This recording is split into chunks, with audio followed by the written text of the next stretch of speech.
Shields up, Iron Breakers. Welcome back to Kast, and I'm here today with Cowboy. We are going to be talking about Stellar Blade. How you doing, Cowboy? Pretty good. Just got done some fishing. Bro, I got to tell you, recording podcasts with you is one of the best things ever. It's like literally 5 minutes ago, I'm like, hey, when you got time for a podcast? I'm like, how about right now? I was like, all right, let's just get it done. It's so good. I mean, it's been well, I thought today was going to be a lot bigger because my kid's been on this big fishing kick lately. And he's in love with the idea of fishing, but he's almost 4. So he still doesn't get that it's fishing. It's not catching, you know? So we go out there, and after like 4 casts, he's like, Daddy, no fish. And I'm like, well, buddy, sometimes the fish aren't biting. And he's like, why no fish? And I'm like, well, son, it's probably because it's cloudy and 50 degrees right now, and the bass are likely sleeping as opposed to going after the hot dogs you want to use as bait. But you can't tell that to a kid. So I'm like, you were using wieners as bait? Dude, hot dogs, bass it's like this is a stocked lake, but like bass, bluegill, guppies, dude, they're like little garbage disposals. You put hot dogs on a hook and they're usually like, bah. But I'm not going out of my way and buying worms for this kid to get bored in 15 minutes and then want to play on the swing set. We can just grab a hot dog from the fridge, put it in a Ziploc, and go. I can only imagine the time of preparation. I've never really fished, but I can only imagine the preparation time. Not to mention, it's also funny that the last 2 times that we kind of spoke, it was about fish. Because when we talked about Stellar Blade, you're like, dude, I'm trying to catch this fish. I can't get this fish. This fish. And I was like, I haven't even unlocked fishing yet. that might have been what caused it, because I think he saw me fishing in the game, and he's like, Daddy, I want to go fishing. And I'm like, okay, we can go fishing. He's just watching you fish in Stellar Blade, and he's like, well, so I mean, back when I lived in Florida, I would go, Florida, you could pick any body of water, toss your line in, and you're going to start catching fish. It's like I used to fish a ton. And it's, that obviously kind of fell apart starting a family and all that. You don't really have the time to be like, all right, baby, good luck with the kids. I'm heading out at 6 a.m. to hit the docks with a 12-pack of beers. Like, you can't do that. I'm gonna go fishing. It's like, it's all good. Yeah. But let's get a little bit on topic here. Stellar Blade. Where like your initial thoughts? I mean, I say initial thoughts. We both finished the game at this point, but we want to steer clear of spoilers. So even that mode where a screen goes all red, we're going to call that the Spartan Rage mode. All right? Sounds good? Super Eve. Super Eve, Spartan Rage, whatever you want to call it. We're not going to go into spoilers at all. But like, how's your take on the game at this point now that you've finished it? Very positive. This is going to be a post-embargo podcast, right? Yeah, post-review embargo, yeah. Okay, yeah. No, 5 out of 5. I loved it. Damn. Easy. I think there were very minor things that stood out to me. I think the flow of the game is a little rudimentary, which I kind of expected for it being the first console game. We have like the structured area, we have the shooty area, we have the open world area, and they kind of cycle that.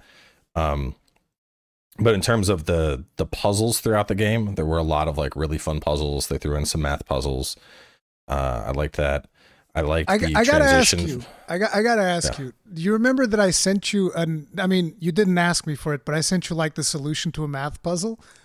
Had you figured it out already? That one? Yeah. Oh, okay. Well, so the first math puzzle was easy. The second math puzzle, I took to Twitter with just a screenshot, and I said, "Who can solve this?" Oh, you cheater! No, I solved it by myself. I figured it out, bro. I could not figure it out. I was punching the numbers into Excel and like trying to test different stuff, and I don't usually mess with AI, but I was so stuck. I was like, screw it. I was like, ChatGPT, solve this, and ChatGPT was like, the answer is 761, and I'm like, no, I told you the answer has to be 4 digits, and it's like, my apologies, and then it's like the answer is 752, and I'm like, you're stupid. It's 4 digits. What are you not understanding? And it's like, my apologies. I'll try again. And then it starts like, it's like based on your first equation, this can't equal this. I'm like, no, now you're invalidating part of the problem. Why? What is wrong with you? You're stupid. This is what's supposed to take over the world. You can't solve it. I know I can't solve it either, but you're supposed to be freaking AI. And then I put it on Twitter. It was in like 10 minutes. A couple math people were like, oh yeah, do. Yeah, this is your answer. And I'm like, how did you get this? And they explained it. I'm like, thank you. Brilliant. You're better than AI. Thank you. So basically, we've confirmed that I'm smarter than ChatGPT when it comes to math problems, bro. I'm so proud of myself. I will say, I spent like a good probably 30 minutes looking at that thing, and it's funny because it was a tricky one. I was recording all of my footage, so there's just like 30 minutes of me looking at this and then like trying out different things and multiplications and additions and whatnot. And it was fun. I like those types of problems. And it was interesting to see them just go like, hey, here's the problem. Figure it out. We don't care. I used to be good at math. Like I have an engineering degree, but I think post-college, like, it falls down fast. The level of math I still do occasionally is like statistical differentiation and stuff, which is, all automated. You're using Statista or Excel or, SPSS or tools like that. And so my knowledge related to math, that just got completely it just got pushed out. There's no room for math related knowledge outside of which of these is better, the 12-pack or the 18-pack of beer? What's my price per ounce? That's the calculation you do. But like, so we had those puzzles, we had all of those things. But personally, I think that for the first time that they're doing a proper console game, because they've worked on games before. They have like that Goddess of Victory Nikkei game. I think is that it? I don't know what else they've done, but I know that they've done that one. For those of you that don't know what that game is, that's the game where there's the anime waifus and they shoot guns and their butt jiggles when guns are being shot. Yeah. There's, from what I can find on Wikipedia at least, there's Goddess of Victory. Yeah, that's the one. Goddess of Victory. Goddess of Victory, Stellar Blade, and then something. This is a South Korean web novel that was serialized, and I think they adapted it to like a web version. Let me see, where's a romance video game adaptation. So yeah, they have zero experience in the AAA console space. And for a studio that has zero experience in the AAA console space to come out with a banger like this, like I saw the making of video that they posted on the official PlayStation channel, and I was like, wow, these guys, they really just went out and they said, okay, nobody in our country wants to play a game like this.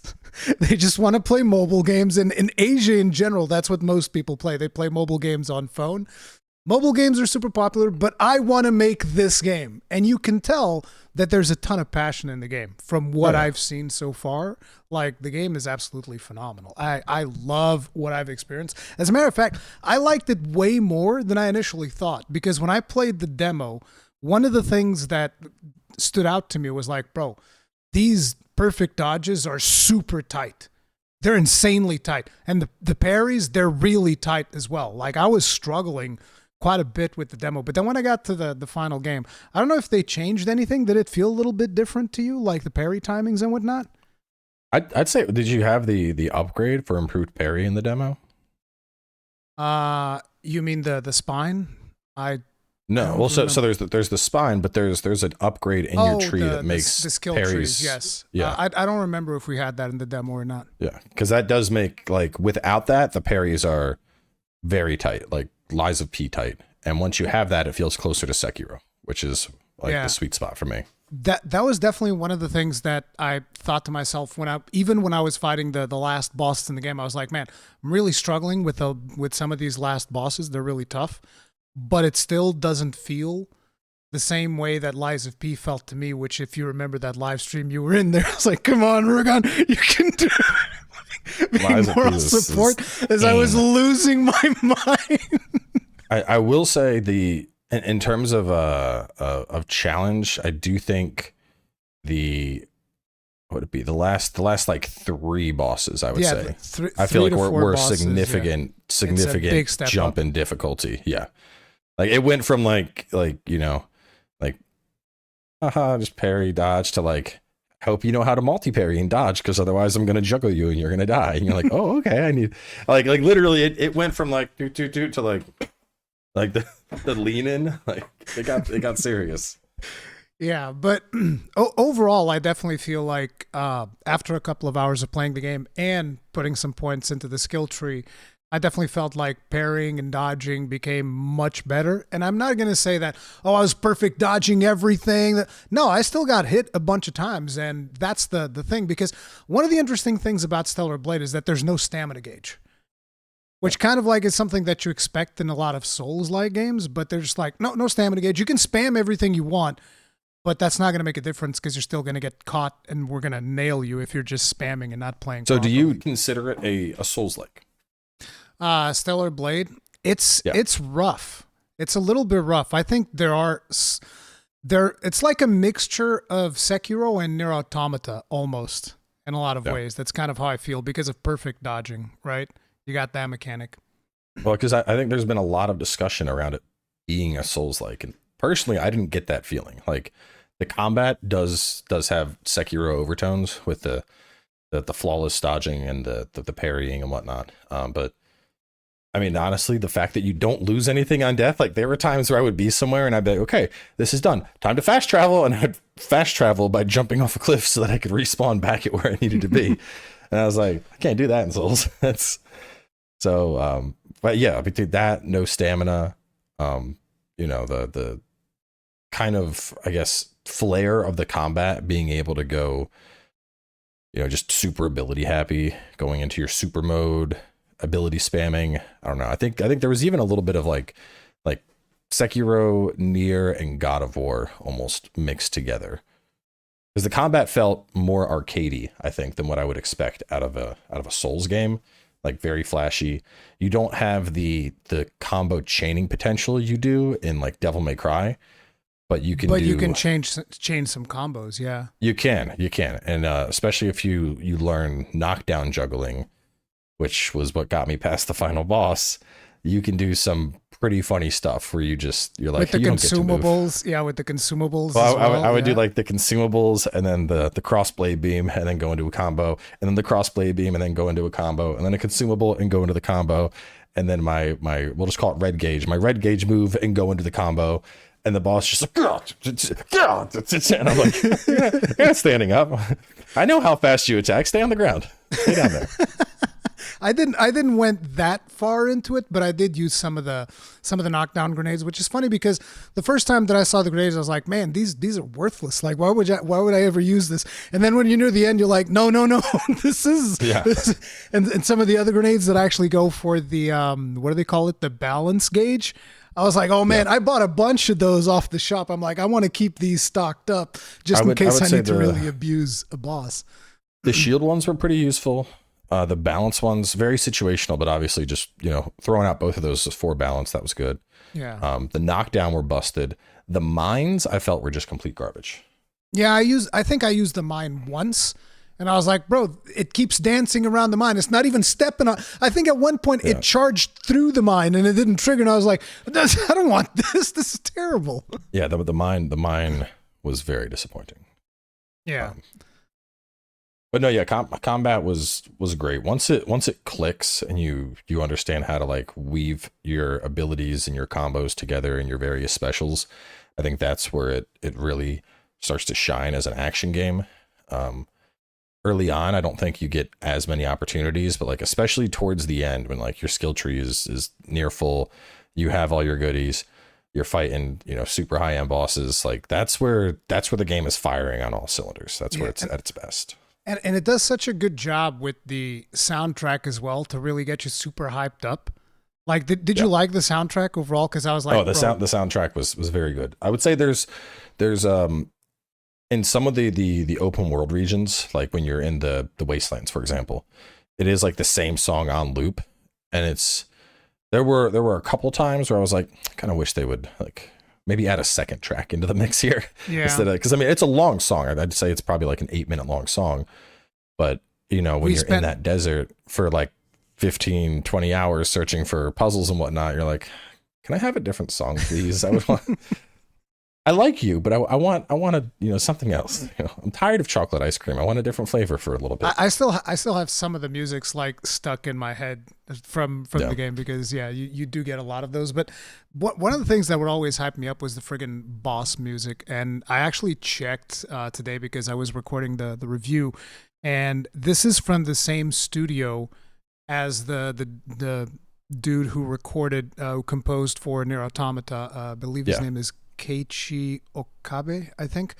And this is from his studio, but Okabe is not the one who composed. It's two-part. Okabe's group did a portion of the music in the game, and the rest was, I believe it's an in-house group that they hired that's based out of South Korea. But the really cool thing about it is just the amount of chances that I feel like they've taken, because a lot of video games nowadays, like for instance, if you compare the soundtrack of, say, Dragon's Dogma 1, Dragon's Dogma 2, Dragon's Dogma 1 took way more chances with their music, with electric guitar and stuff like that. Dragon's Dogma 2 took the more classical Western RPG type of approach. Very safe. Yeah, very safe. And Stellar Blade's like, no, we're going to throw a bunch of stuff at the wall, you know?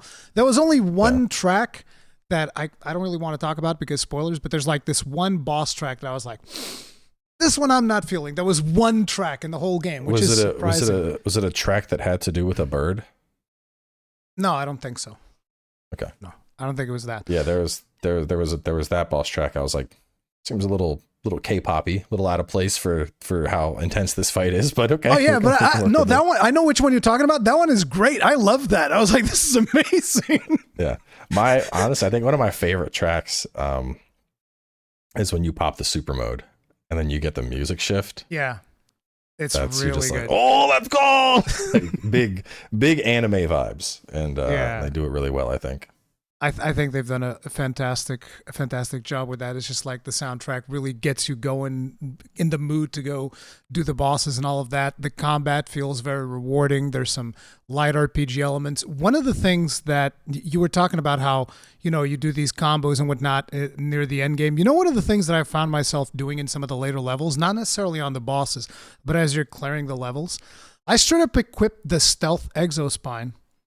And I was just running around backstabbing everybody. Did you try that? I didn't use that one at all. No, I maxed it out, but I never ended up using it. Dude, it is so good. I had two real setups. I had like my basic setup, which revolved around the early exospine you get. That's just like it amplifies your damage combos. Yeah. And then the one where on crits you would do like a little jolt of lightning for AoE. Those two had some good synergy, but it was like a very vanilla setup. And then I did one that was a full energy setup. So I had like the beta energy and then the red energy. I had those two exospines.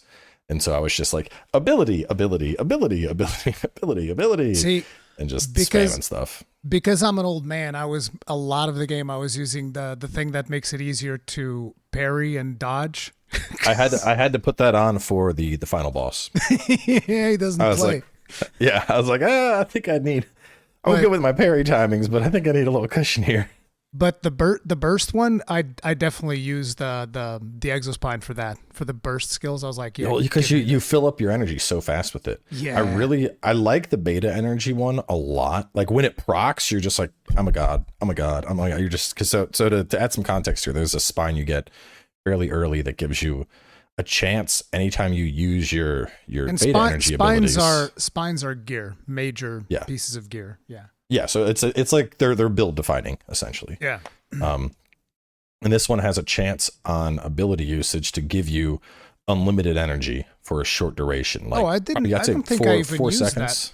I don't think I even used that at all. When it procs, it's wild because you just like, so I would use the circle ability, the one where she's like boom boom boom, the three blades and I would just use it, and you could get 3 to 4 depending on how fast you were mashing that button. And so that was just like, you're dead. Like you're not moving, because that would have knockdown properties too. So you were just juggling their corpse on the ground over and over again.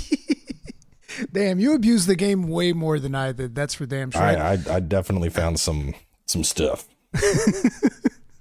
You're going to have some cool guides. You guys need to check out Cowboy. There will be links in the description here. He's going to have some cool guides for one guide. I'm going to do one combat guide. I'm going to do a combat guide. It is going to have combat spoilers, obviously, because I want to cover everything related to combat. Yeah. But the whole guide, I was trying to think how to do it because my save's at the end of the game, and I'm like, I don't want to show this off.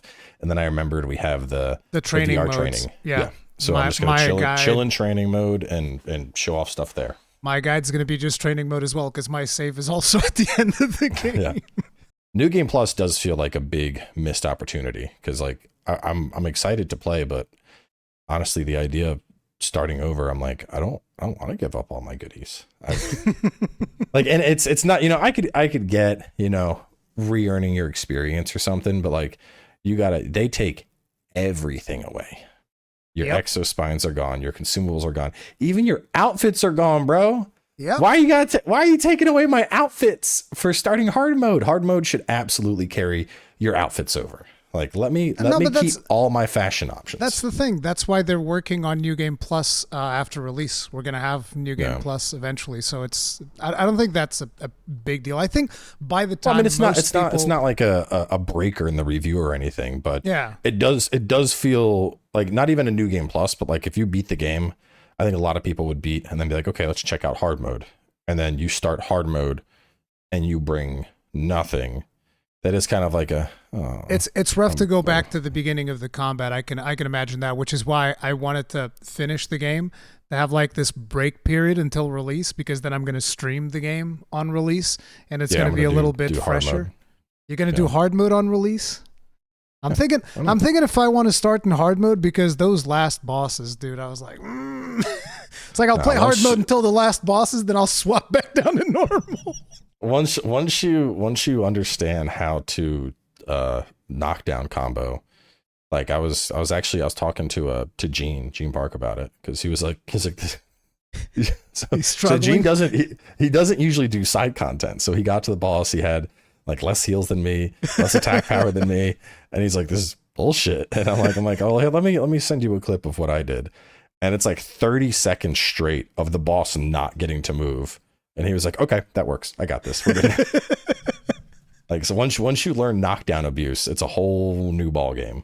Okay, it's time for shift up to nerf knockdown abuse so that you can't do it anymore. And it's like when I played Dark Souls 3 with Fugs, and then the game released, Fugs got butchered. Everyone blamed me for it. What's Fugs?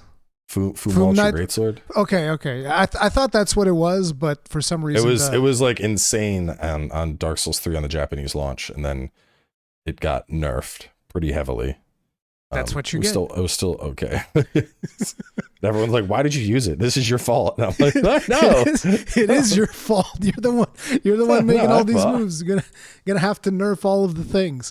So let's talk a little bit about visuals. How'd you like the visuals of the game? Let's talk, because we've been glazing it pretty hard. Let's talk faults. Okay. What did you dislike? I have two big criticisms. Okay, these are actually not that big, but it's really the only two things that bothered me. Number one, film grain. Dude, how are you going to put film grain in a game and not let me turn it off? I hate film grain. I can't stand it. It bothers the hell out of me. Just imagine, and this is always the thing that I say, imagine like the people who used to make movies like, I don't know, in the 50s or whenever cameras were invented, right? And they had to deal with film grain because it was a technological limitation of the time. And now you go back and tell those people, in the future, we're not going to need any of this. Like, digital film is going to be absolutely flawless. It's going to have no issues whatsoever. But people are going to artificially introduce these problems back. Like, these people will be like, why would you do that? Do you understand how hard it is to deal with that right now? And you're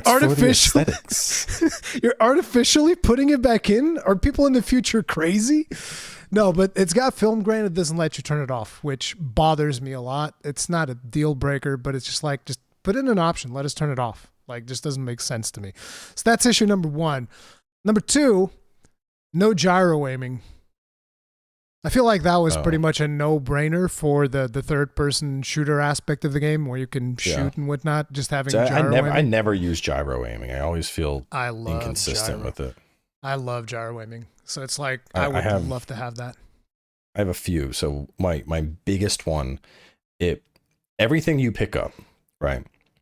You find extras, it gets vacuumed up and sent off to your storage. Yeah, but ammo does not. And it bothered the shit out of me, because I would like find a chest that had a bunch of ammo that would pop out, and I would already be full, and it would just sit there on the ground. And I'm like, why is this not?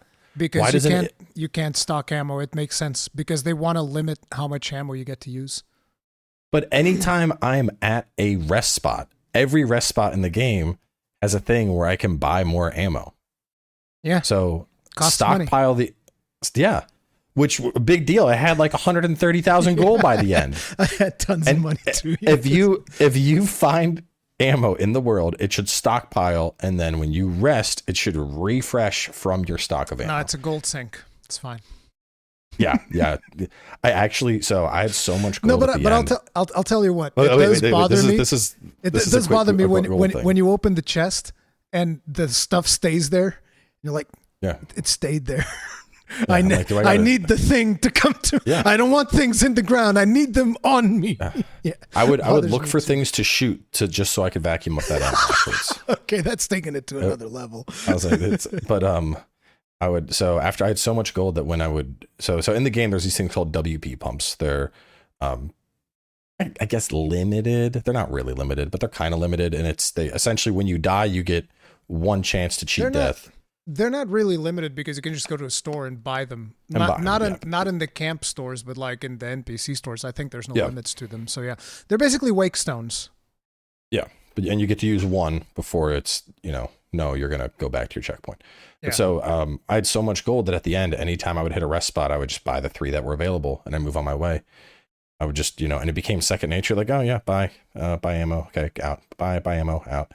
And then at the when I got to the final boss camp, they're unlimited purchase, and I didn't realize it. They are? Yeah, at that one camp. So I get there and I didn't notice that. I thought it was only 3 as well, because I remember buying them there, and I thought it was only 3. Maybe it's after your first attempt at the boss or something. I don't know. But I went to that camp and I just tapped like left trigger, which would cycle you around to the max, and I ended up spending 130,000 gold. All of them. I was like, well, we never need to buy those again. got plenty of those now. Which I mean, it didn't matter. It's the end of the game. Like I had nothing else to use the gold on, but I was just like, it's a lot of stuff. I'm not getting those back. Interesting. But so yeah, the ammo thing bothered you. What else? So, and this is, I don't know. Personally, I didn't like it. But when you would talk to merchants, occasionally they would like mix up their like outside, like if you're talking to what was her name? The little girl with the grown up Sister's Junk? Yes, Sister's Junk. Yeah. Like occasionally you would talk to her and the quest would progress. But I noticed sometimes like I was just trying to go to her and interact with the shop, and they're having a whole ass conversation. And my ADD self is like, give me fucking dialogue. I'm trying to buy stuff from you. Like I don't care about how your day was. Let me buy the stuff. Damn. Let me buy the stuff. And so evil. She's got a really tragic backstory. Why would you treat the little girl like that? She does. That little girl was very creepy to me because of her hands. Did you? Because I know. All right. So bear with me here. So I know a big thing in Korean culture is the youthful face, the childlike face. They and she looks like I would put her at 13. She looks very young. Something like that. But the model has like hands, like man hands, like mine. And the first time I noticed I couldn't not notice it. Because she's in the conversation. She's like, oh, hey, my sister's gone. I'm like, whoa. I never noticed. Fucking Freddie Longfingers over here. Where did those come from? And it was so weird because it's a little kid, but those are grown ass hands. See, it threw me off. The worst part about this is like I've played the whole game, like over 35 hours. Never once did I notice that detail. And everybody that sees this podcast is gonna notice her big old hands. Is ruined. Dude, they are like her hands are bigger than her head. They are. It's. Go back. I'm serious. Go back and look at footage of her, and you'll be like, "Holy shit, those fucking digits are huge." I could probably. Hang on. I'm gonna. While we're talking, I'm gonna find. Why would you do this? No, don't send. I don't want to see a screenshot of it. No, you're gonna see it. You're gonna see it. Let's see. Here we go. This is a Zion episode. Daddy, this is a no. Zion episode. Where them big hands at? Let me find them. Hang on. Let's see. All right, doing some hair. Where them big hands at? Why would you do this? Stop. Because now you need to understand. Listen, tell me your next grievance with the game, please. I don't want to talk about this child's hands. They're not child hands though. They're man hands. You gotta understand. Oh, who's that? What was her quest called? Dude, listen, Mr. Kim, I think is his name. He's watching this podcast right now. He's losing his mind. He is Somebody already. in the creative team is getting fired. They're patching those hands already, man. Those hands are getting patched. Let's see. Oh my god! All right, that guy. Hang on, I'm finding her. This is too much. I can't deal with it. Oh, there we go. Oh, I found it. They're huge hands. I'm very sorry for what I'm about to show you. Those of you watching the visual version of the podcast. I'm sure Cowboy's about to send us a screen grab. And here dude, no. Yes. See, yes. No. Sorry. Dude, are you kidding, dude? Look, our palm. They can't see it. They can't see it properly. You're gonna make me destroy this whole thing. Wait, I'm gonna fix this. It's gonna be weird, but guys, I want you to have the best experience. She has very those are ginormous hands. That's it. That's a big hand. I don't think. Listen, everybody watching this, you tell me if you think those hands are naturally big. I think that Cowboy is wrong, but okay. I don't think. Listen, it is not as big of a deal as you were making it out to be. The hand bothered me. Look, if we were to, all right, so let's say the fingers are roughly this much size of the hand. Stop, please. I can't take it anymore. Stop. Okay. Listen, if we were to look, all right. Oh no. If we were to expand the fingers out, stack the fingers on top of the hand, it is easily as big as her face. No. Those are huge hands. No. I'm sorry. I lost all sympathy for the scavenger girl because of the hands. They look unnatural to me, man. Let's move on from the hands. I think this is very much a you thing. I didn't have any problems with this, but okay. Visuals. What are your thoughts on the visuals? So I played balance. Definitely a little bit of fuzziness around mesh type things. Like probably the biggest one I noticed is when you're at the fishing oasis and the fishing oasis in the Great Desert. Yes. There's some really weird fuzziness that goes on when you're looking at the fishing nets in the water behind it. There's also some stuff with like lattices and fences. Aside from that, I think the visuals were very good. One of the things that I noticed is that they seem to be going for a more sustainable route of development, because you know that a lot of studios, they start saying like, oh, you don't understand the cost of these games because we're doing like these crazy high detailed textures and whatnot. And I feel that with Stellar Blade, they put a lot of visual detail in the main character, a lot of visual detail in the monsters that you're fighting, particularly bosses and stuff like that. A lot of visual detail on the supporting cast and all of that stuff, and in cinematics and whatnot. But then in other things like ground textures, wall textures, there's not as much detail placed there, which I'm like, this is an action game. We don't need 8K textures in the ground. Who cares? Yeah, I agree. So I think a lot of people that's a good thing. Harp on shit like that, where they're like, look at this. I just saw Cloud get out of the water. Why isn't he dripping in his hair? Like, who fucking cares? Stop looking for something to be angry about. Yeah. So I think that textures look good and shadows look good. There's some enemy pop in, but I mean I think that's expected with most open world games. Like as you're sprinting through the desert, the open world levels, yeah. Yeah, I would notice. And it was a pretty large range. Like you would notice off in the distance, like they're not going to start as a speck and then slowly get bigger. They would pop in probably about 100 meters out.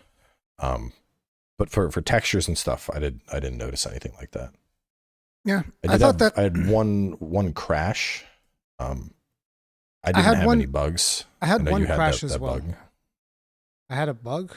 Oh yeah. There was a quest your for me puzzle that bug. got. There was a quest for me that got bugged where I was supposed to shoot these robots and I would shoot them and they would be invincible and I got really confused. So then I asked you about it and you're like, "Oh yeah, I shot the robots and it worked." And I was like, "God damn it!" I think you even went to the puzzle because I told you about it, wasn't it? Yeah, I hadn't done that puzzle.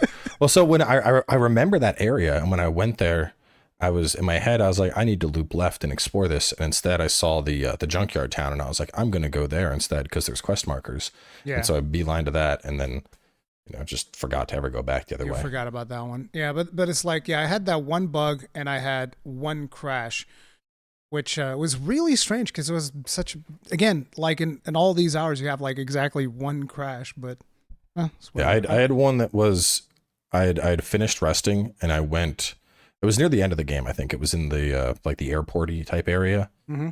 And I was going through like a door and it was a zone transition and the game crashed. But it reloaded me like right at the camp, so I lost like 30 seconds of progress, like running to a ladder and climbing in.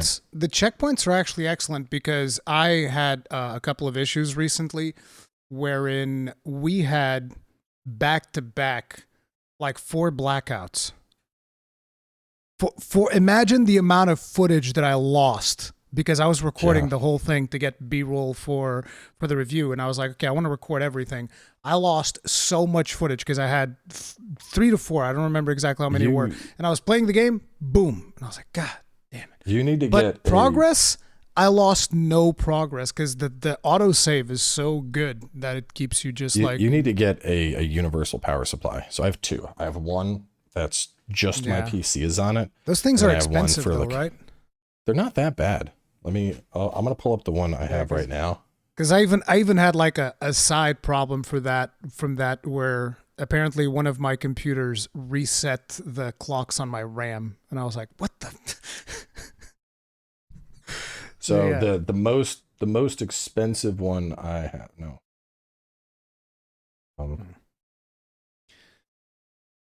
But yeah, overall, I feel like visuals are absolute gold. One of the things that I even really liked when it came to the cinematics was, those scenes where you're on the ship and you're kind of like arriving at a location. Mm-hmm. I really like that they show you the inside of the ship, which is something that they didn't have to do. But they show you the inside of the ship. They show you like your teammates and whatnot, and you're all inside the ship as you are approaching the locations. I was like, this is really good for immersion because a lot of games don't pay attention to that detail. Real fast, what's your power supply like in your computer? Are you like 1,000 watt or? I mean, I'm gonna need to put 2 PCs on it, so it's gonna be one 1,000 watts and one 750. So I have 2. I have a 1,500 watt just for my PC. Jesus Christ! That one. Talk about overkill. You don't need that. Well, no. That's the backup power supply because I want to have extra beef in case there's a surge or anything. Okay. Yeah, the cyber power, those ones at that size, they're pretty pricey. That one was like $545. Yeah. And then I have a smaller one that's 1,000 watt backup. That one was only $220. So I have like my monitors and my key light and the consoles. All of those are on the small one, and then the big one is just for the PC. But like I've had like power surges, blackouts, and I'll hear them. They'll be like boop boop, and I'll have basically like I have had the power go out and still streamed through like the 10 minutes it took for power to come back on. Damn. But the nice thing is if it's like a big blackout and you're not sure, you have like a 10-minute window to save, wrap up your shit and to save, and you don't lose anything. I wouldn't lose stuff, but yeah, that was annoying. I would highly recommend it. Of stuff. So another thing I thought about this is, and I mean, the game does tell you, but when you get to the end and it's like, wrap up anything wrap up anything else you have, we're probably not going to be able to come back. Like you don't get to come back at all. Yeah. They warn you about it. I know, but it's like I got to the end and I tried to backtrack out because I wanted to do stuff, and it's like, no, that door's been closed. No, it's over. You're in here. You're in this nest. And I'm like, what? No, I don't want to be in this place anymore. I want to go do stuff. No, sir. Oh. You're staying here. But so while we talked about the visuals, already talked about the soundtrack and all of that stuff. Sounds overall You got any criticism there? I thought they were great. Particularly blade cutting into flesh feels very nice in this game for some reason. Blades feel nice. I think combat shouting I would like to decrease. I think that the problem with combat shouting is not so much that you need to decrease it, but there's this one scream that hey-ya! Which appears to be the same one almost every time. and it's tied. It's also tied to like certain ability usage. Yep. So like when I was bullying that boss, it was like hit yeah, hit yeah, hit yeah, hit yeah, hit yeah, and I'm like, okay, we got to stop. We could have maybe gotten a little bit more variation on that one hey-ya scream. Yeah, that I will agree. It wasn't enough to bother me, but the second you mentioned it, I was like, yeah, I know what you're talking about. I know exactly what you're talking about. Yeah. She has this one screen in the English version that she just keeps going after that one for some reason. It almost makes me wonder if maybe they have like, I don't know, 10 different variations of that, but maybe there's a glitch in the Matrix and that one just has a higher priority than all the other ones for some reason, because she definitely seems to use that one more than usual. How many cans did you find? So cans are a collectible, guys. It's kind of like the feathers in an Assassin's Creed game. There's a total of 49. I picked up, I think, like 32 or something like that. It was around there too. But the thing was, when I got to the Great Desert and I realized that was like another open world level, I was like, okay, I want to check out this a little bit, but I'm not going to do the same thing that I did with the other level, because that way it's going to feel a little bit more fresh for when I actually play it on stream, so that I don't just spend all this time grinding out here. And I skipped a bunch of side quests, because a lot of the stuff that you end up doing in those levels is optional. And in the big open world levels, a lot of the stuff that you do ends up being optional, so you don't have to. I'd imagine if you just beelined the main story, you could probably do it in what do you think, 10 to 15? I've been thinking about that. Like, if you do absolutely no side content whatsoever, the problem becomes you have to be playing like in story mode, or you have to be god tier player, because you're gonna get bodied. So, but yeah, I think you're looking at maybe 15, 20, maybe something along those lines. Another thing. So this has been a big marketing beat. Blade surfing. That was a marketing beat. And all the marketing footage I've seen, that's a big. It's a cool scene. There's shit's like, I remember 2 of those. Yeah, I remember doing it for like 3 minutes of my 35-hour playthrough. Yeah, there's not a whole lot. I wish there was. But there's so many, like, you know, like there was like a PlayStation promo for it the other day, like take your blade and surf in Stellar Blade, and I'm like, no. It doesn't happen that often, but it was really cool when it did happen. When it happens, it's cool. And then they're like, we hope you had fun. Like, can I do it again? No. No. Yeah, that was the other thing. I thought that because you use that to traverse to a different location or level, and I was like, oh, can I go back? No. I thought it was going to be like, you know, we're surfing around the Great Desert on our blade or something. No, it is a very... And the Great Desert definitely feels like a good place to do it too, because it's a big, wide open area. Very wide. There's a lot of empty space for sure. Yeah, and those stupid things that like to pop out of the ground and attack you. Dude, those things are so annoying, especially because they have a move as they're about to die. They'll grab you and then explode. So many times I got grabbed by that. And I was like, no, stop. Don't do this. The sentries on 2 legs. Those things were obnoxious. Can you stealth kill them? The sentries on 2 legs. You mean the So you know how there's usually like I guess you could call him Wasteland Robot, the guy that's in like the rags, and he usually has little dudes with him. I don't think you can stealth kill those. I didn't manage to kill a single one of them, and I tried multiple times. Sneak up on them, they instantly detect you. They got like some radar or something. I don't like them. They're very annoying. I don't like those. I mean, but you can kill them super fast. The problem is if you have 2 of them, then you're screwed. Because you're usually fighting the big guy, and then those things are. It's like what was really. You rush them with the beta skills, like straight up, boom, boom, boom, boom, get one dead, and then just slowly kill the other one. How many times did you die to quicksand? Twice. Bro, I died so much. No, I learned. It's you don't see it. You don't see it. No, you can't see it. You can. I mean, you can, but like when you're just like just speed running, you're like and then all of a sudden you're like, no. There's no getting away because you're already running like full sprint, and then you hit it, and you're like, oh no. So I got hit by that twice, and I instantly memorized the places where they were and the patterns that they make in the sand. And I was like, no, not getting me again. Screw that. So you said you didn't do a lot of desert. There's a lot of patches out there. I did like, let's say I probably put in like 3 hours in the desert, give or take. So I did some stuff. Jeez, my desert too much. But I mean, I know that there was a lot more stuff to do in there because I went and I checked out all the side quests. How'd you feel about the side quests, by the way? Pretty good. I just checked. My desert started on episode 27 and wrapped up around episode 35. So I was in the desert for a minute. Eight. That's almost like, I mean, assuming your episodes are about an hour, that's 8 hours. Let's cut 1 hour. Let's cut 1 hour out, and let's say like probably 7 hours. 7 hours in desert. I spent 6 hours. Okay. 6 hours in the desert. I didn't miss by much. But yeah, the desert is pretty big. There's a lot of stuff. The side quests. I think they run a gamut when it comes to the side quests. As in, you got some side quests that are really cool, like the one that reveals the whole underwater area. And that other section, I was like, oh, this one's cool because you actually get like this other. Well, so I liked like quests like that, the build up and the reveal. I liked, but then I didn't like. There was a fetch portion near that where it was like, get me wine, find my thing, get me more wine, find this thing, and I'm like, listen, like, did you work with the cook at all?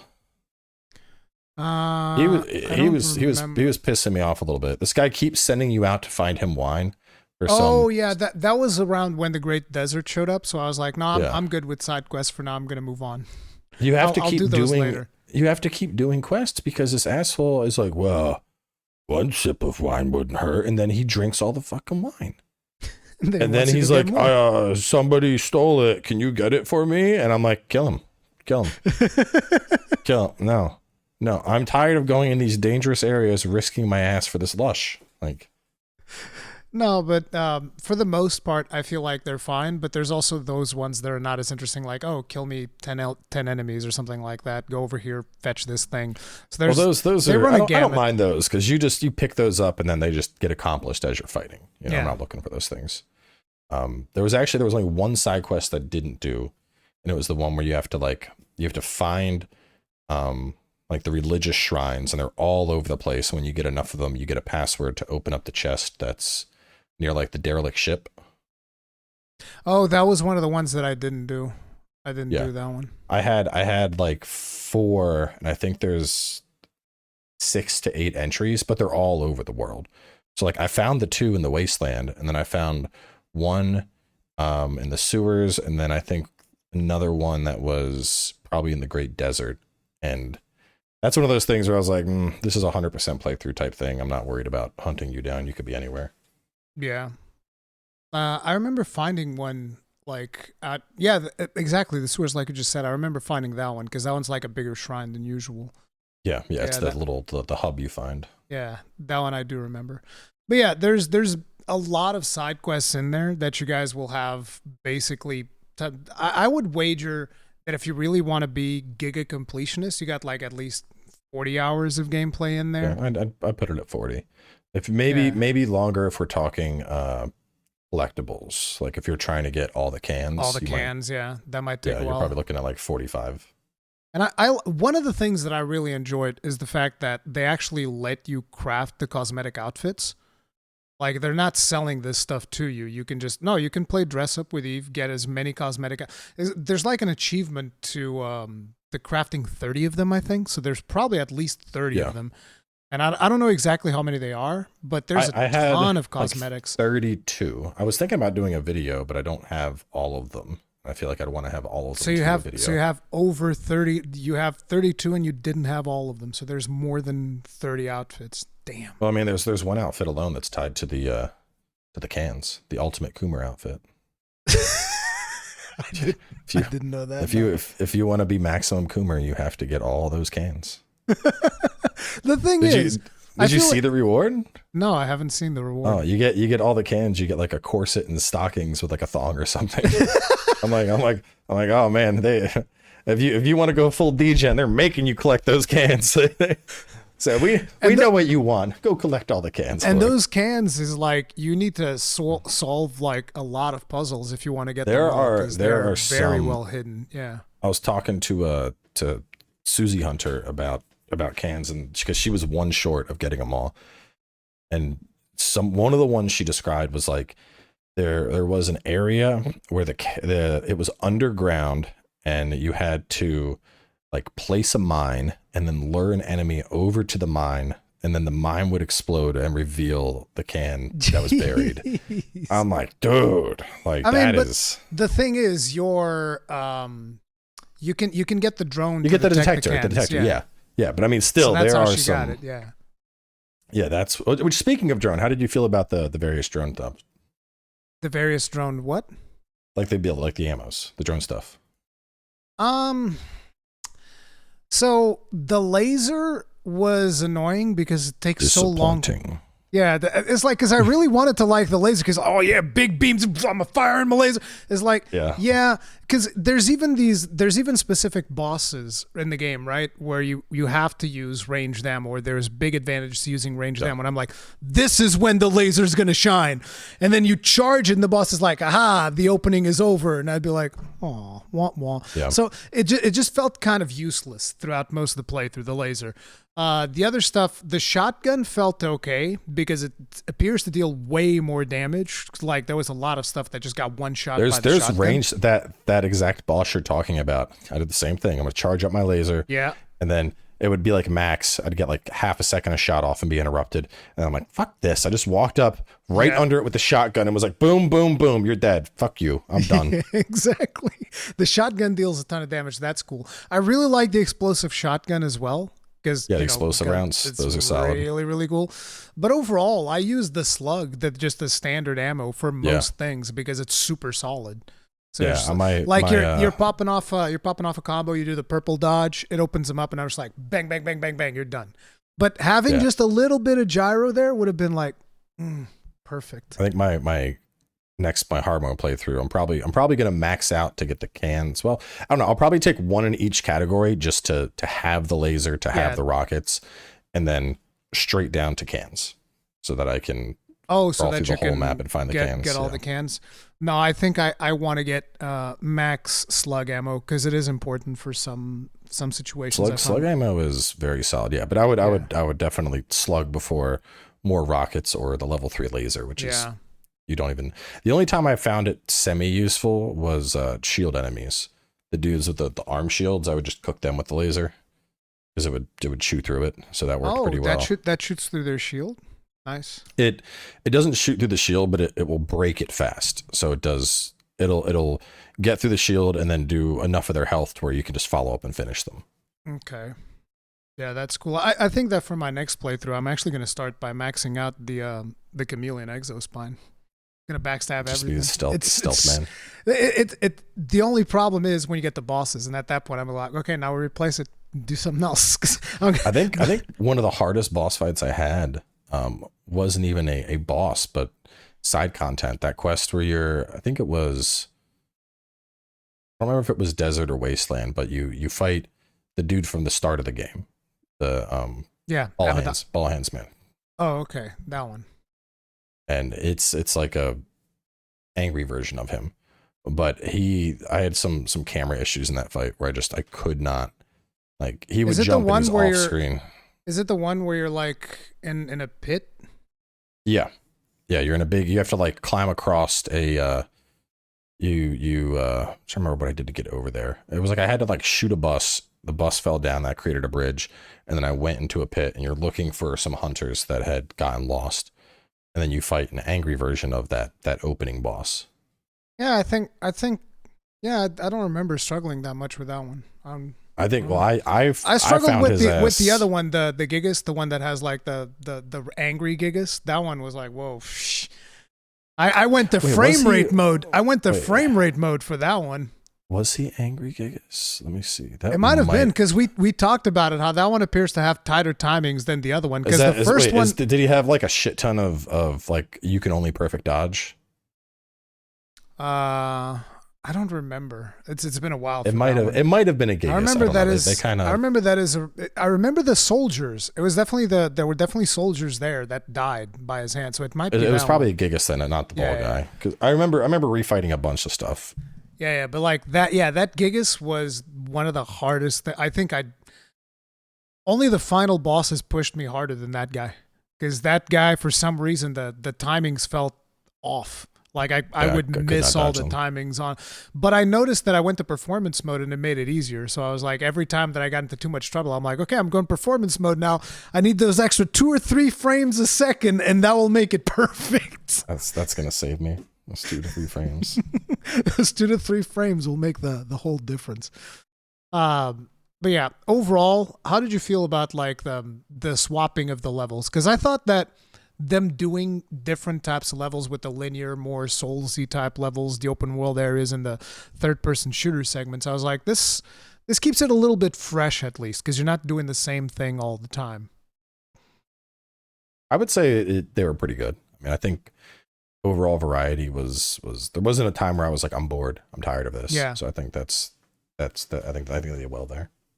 Yeah, I think that was a good idea to have that different stuff in there. But yeah, I mean, overall, other than that, we talked about the combat, parrying, dodging, all of the good stuff, executions. I had a blast with the game. I think the game is really, really good. I've seen a lot of people that, for whatever reason, are upset about the fact that Eve is hot, which is weird, but okay. But other than that, yeah, there's been a lot of weird discourse around it, I think. I mean, there's I think the thing that's annoying is there's, like, on one hand, it is cringe to see people just like, oh, look at her on a ladder. Like, that's fucking cringe, bro. Just play. Just it's like, the same. It's funny. I think that's funny. Like the first couple of times, like when I was playing the demo and you first see the jiggle a little bit, I was like, okay, this is funny. Like, guys, check out the jiggle. It's funny. But then you move on and you're like, okay, it's good. You just move on from that. Like you have, it's weird because you have on one side you have the people that are just like overly gooning the character, where it's like, all right, keep both hands on the controller, pal. But at the same time, you have the people that are like, oh my god, your male gaze on your body, and it's like, well, it's a sexy character. This is what it is. Like, it's just if you don't like it, don't play it. The weird thing for me is like, why is this such a big deal? And people then go back and they kind of like do almost revisionism history where they're like, well, at least Bayonetta. And I was like, dude, Bayonetta was the same thing when Bayonetta came out. People said the exact same shit. I mean, Nier literally had a trophy for staring up at her ass on a ladder. So like, and people did the same thing for 2B as well. It was the same thing. But it's like, but now somehow they're like, oh, this character does not stand up to 2B and Bayonetta. Like, you didn't say the same thing when those two came out. Shut up, dude. It's completely ridiculous. Not to mention that the story of the game is actually good. I like the story a lot. I was surprised because I wasn't expecting to care that much about the story. And the thing is, we can barely even talk about it because just even talking about it spoils it. All I'm going to say is this. It didn't even click with me until the very end. As in, like, I'm cutting that out the podcast. It didn't. I got to the very end and was like, oh. It's funny that because like I said it from the start, from the very start. I was like, oh man, if we think about the meaning of all this, interesting things about to happen. Yeah. But yeah, I think that the story is way better than I expected, and that they've done a really good job at portraying it. But yeah, I do think not all endings are created equal. That's all I'll say. I mean, the game has multiple endings. It is what it is. The ending I got, I was very, very satisfied with. The first ending I got was pretty cool. I think it was the second ending I got, but not so much. It is what it is. That's the way with multi-endings. That's how I think so. It is what it is. So you said 5 out of 5. So this is a definitive recommendation from you, right? Oh yeah. Yeah, I think this is a super easy recommendation. One of the easiest recommendations this year. Like performance-wise, I don't think there was any problems with it. No. Played on balance most of the time. Felt freaking fantastic. Visuals are good. Animations are top tier. And again, that's good. I'm still surprised that like this is Shift Up's first console title. That's the most wild thing about this to me. With a brand new IP. They're just like, yeah, we're going to throw out all the stops. It's a brand new IP, first title ever, and they just hit it out of the park. They've made a fantastic game. Yeah. All right. That's going to be it. It's a little bit shorter because we just wanted to talk about Stellar Blade, keep it concise and all of that. We'll have more to talk about at some point because there's a lot of games coming out still. But for now, that's going to be it from us. Thank you all very much for watching. We'll see you guys in the next one. Stay strong. Stay safe. Peace out.